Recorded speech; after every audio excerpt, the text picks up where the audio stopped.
This show is part of OnePlace, a daily network of focused briefings across the stories people follow most. Welcome to today's Entertainment Roundup.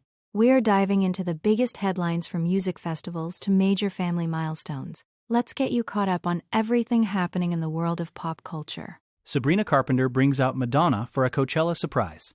Ruby Rose details past incidents involving singer Katy Perry. Natalie Portman announces she is expecting her third child. RuPaul's Drag Race crowns a new Season 18 winner. Celine Dion releases her first new single in years. Kylie Jenner reveals a bold new fashion brand campaign. Cher seeks a new conservatorship for son Elijah Blue. Eminem celebrates the birth of his second grandchild today. Starting with Coachella, Sabrina Carpenter absolutely owned the Coachella stage during her second weekend, but the real shocker was when she brought out the queen of pop herself, Madonna. The duo performed iconic hits like Vogue and Like a Prayer, sending the crowd into a total frenzy. This wasn't just a random cameo either.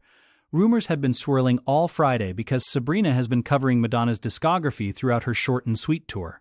Madonna even took a moment to reflect on her own history with the festival, noting that it had been exactly 20 years since she first performed at Coachella in the dance tent. She wore the same boots and a similar corset to mark the full circle moment.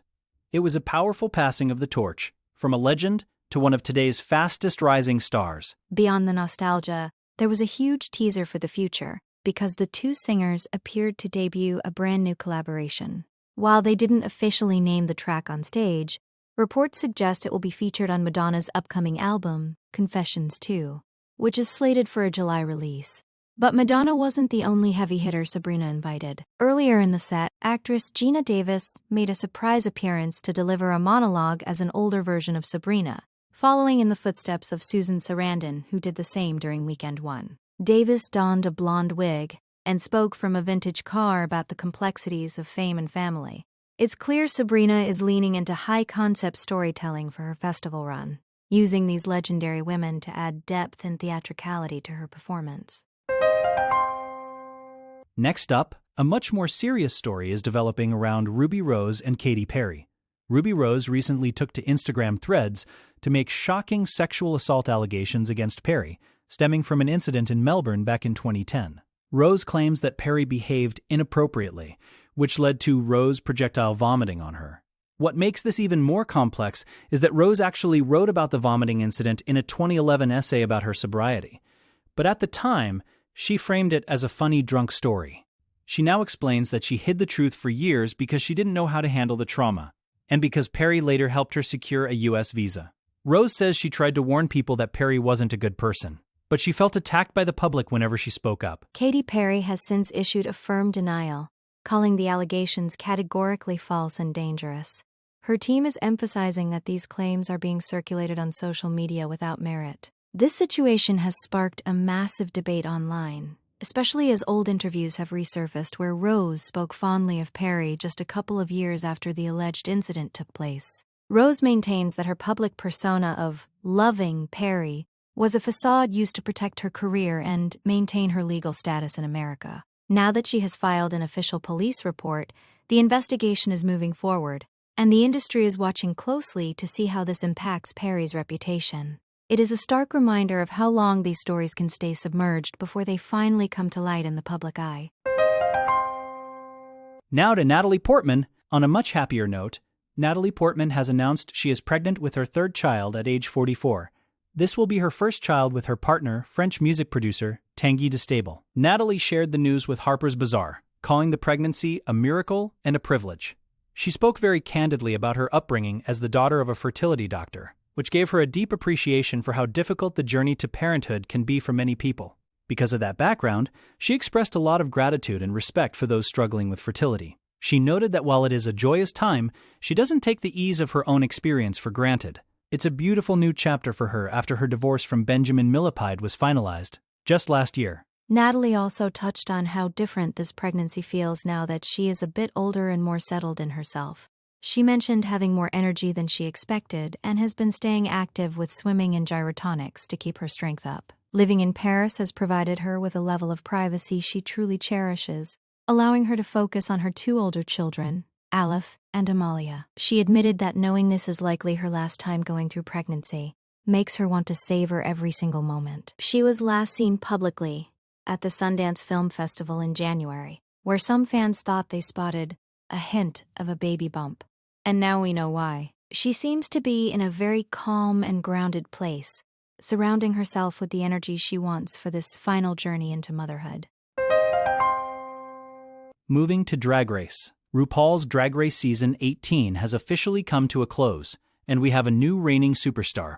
Mickey Meeks took home the crown after a spectacular finale that featured a high-stakes lip-sync to Miley Cyrus's Every Girl You've Ever Loved. Mikey didn't just win the title, she walked away with a $200,000 cash prize and a major makeup collaboration with Anastasia Cosmetics. The competition was fierce right until the end, with Darlene Mitchell and Nene Coco rounding out the top three. Darlene took third place after the Personal Anthem Original Song Challenge, while Nene Coco finished as the runner-up. It was a night of high fashion and incredible performances that proved why this show remains a cultural powerhouse. The energy in the room was electric as RuPaul handed over the scepter to the newest member of the winner's circle. The finale also featured a very special appearance by Miley Cyrus herself, who was honored with the Giving Us Lifetime Achievement Award. Miley was recognized for her extensive work in music and television, as well as her dedicated advocacy for LGBTQ+ youth. She joked that the award made a Grammy look cheap, and spoke about how important it is for her to use her platform to support the community. Other highlights included Jane Don't being named Miss Congeniality, taking home a $10,000 prize of her own. For fans who are already missing the drama, there's no need to worry for long. Paramount Plus announced that RuPaul's Drag Race All-Stars will be returning for Season 11 on May 8th. The drag excellence never stops, and this finale was the perfect bridge into the next highly anticipated season of the franchise. On to Celine Dion. In a major comeback moment, Celine Dion has released her first new single in 7 years. The track is titled Dansins, which translates to Let's Dance, and it's a romantic, upbeat song that marks a significant milestone in her career. This is her first new music since she began her public battle with stiff person syndrome, a rare neurological disorder that has kept her away from the stage for quite some time. Interestingly, she returned to her roots to record this song, heading back to the studio at the Palms in Las Vegas. This is the same location where she recorded some of her biggest hits over the last decade. The release was accompanied by a new music video on her YouTube channel, and fans are already celebrating the return of her unmistakable, powerful vocals that have been missed globally. This single isn't just a one-off release. It's actually a precursor to her much-anticipated shows in Paris later this year. It seems Celine is determined to prove that her health challenges won't keep her from her passion for performing. Her representative confirmed that the recording process in Vegas went smoothly, signaling that she is finding ways to manage her condition while staying creative. The song itself has a very classic Celine feel, blending romanticism with a rhythm that feels fresh for 2026. After years of uncertainty regarding her future in the industry, this release feels like a definitive statement that the French music queen is back. Her fans, often called Celiniacs, have been flooding social media with support, proving that her influence and the love for her music haven't faded one bit during her hiatus. Now for Kylie. Kylie Jenner is making waves again, this time with a bold new campaign for her fashion brand, KHY. She released a series of photos where she appears topless, wearing only a pair of hand-studded beige jeans. The campaign is meant to highlight the brand's new line of elevated basics, which Kylie noted are made almost entirely in Los Angeles. Fans were quick to point out how much she resembles her older sister Kourtney Kardashian in these specific shots, noting the minimal makeup and fresh blowout. This drop is scheduled for April 28th, and it seems Kylie is leaning into a more raw and personal aesthetic for her marketing lately. She's been very hands-on with the design process, emphasizing that every detail, like the silver studs on the denim, was placed with specific intention to create a premium feel. While her business is thriving, her personal life is also in the spotlight. Kylie was recently spotted at Coachella with her boyfriend of 3 years, Timothée Chalamet. They were seen supporting Justin Bieber during his festival set, and by all accounts, the relationship is stronger than ever. Even Caitlyn Jenner has weighed in, giving Timothée a glowing stamp of approval during a recent podcast appearance.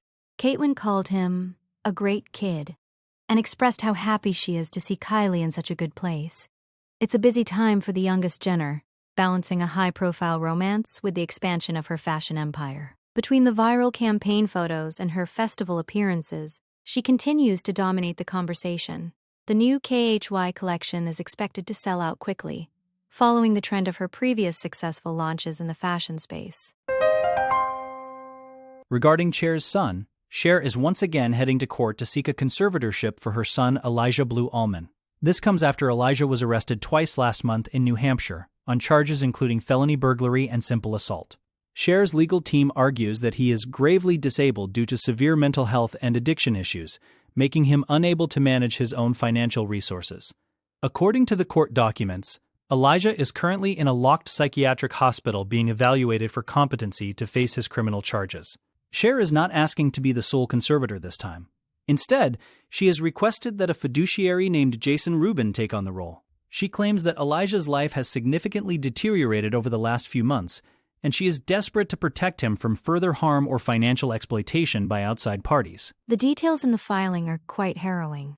Cher alleges that Elijah has no concept of money and spends any funds he receives almost immediately on drugs, luxury hotels, and limousines. He apparently owes $200,000 in unpaid income taxes and was even tracked down by a drug dealer to whom he owed $18,000. The documents also mention that he has caused significant damage to various Airbnbs, with his family often stepping in to clean up the physical and financial messes. Cher previously filed for a similar arrangement 3 years ago but dismissed it after they reached a private agreement. However, given his recent legal troubles and hospitalization, she clearly feels that a formal legal structure is now the only way to ensure his safety and preserve what remains of his trust fund assets. Finally, Eminem's news. We end on a heartwarming note as Eminem has officially become a grandfather for the second time. His daughter, Elena Scott, announced the birth of her daughter, Scotty Marie Moeller, on Instagram this Thursday. Elena shared adorable photos of the newborn in a crocheted onesie, and the name she chose has a very deep meaning. Scotty is named in honor of Elena's sisters, Haley Jade Scott and Stevie Lane Scott, whom she refers to as her Scott sisters. Elena expressed how much these women have given her life meaning and hopes her new daughter will find her own path while knowing how much she is loved by her family. It's a beautiful tribute to the bond between the sisters and a joyful addition to the rapper's growing family tree as they welcome this new generation. This is actually the second grandchild for Eminem in just a year. His other daughter, Haley Jade, gave birth to her son, Elliot Marshall, last April. It seems the legendary rapper is entering a very domestic and family-oriented phase of his life, which is a sweet contrast to his tough public persona. Elena also shared a touching message to her husband, Matt Moeller, thanking him for the greatest gift of her life. The photos showed the couple looking absolutely smitten with their new arrival. Fans of the rapper have been sending their congratulations across social media, delighted to see this positive news for the family. It's clear that the Scott sisters are closer than ever, and little Scotty Marie is going to be surrounded by a lot of love and some very famous aunties as she grows up. That wraps up our look at today's top stories. Thanks for joining us for this daily briefing. We will be back tomorrow with more updates on the stories you follow most.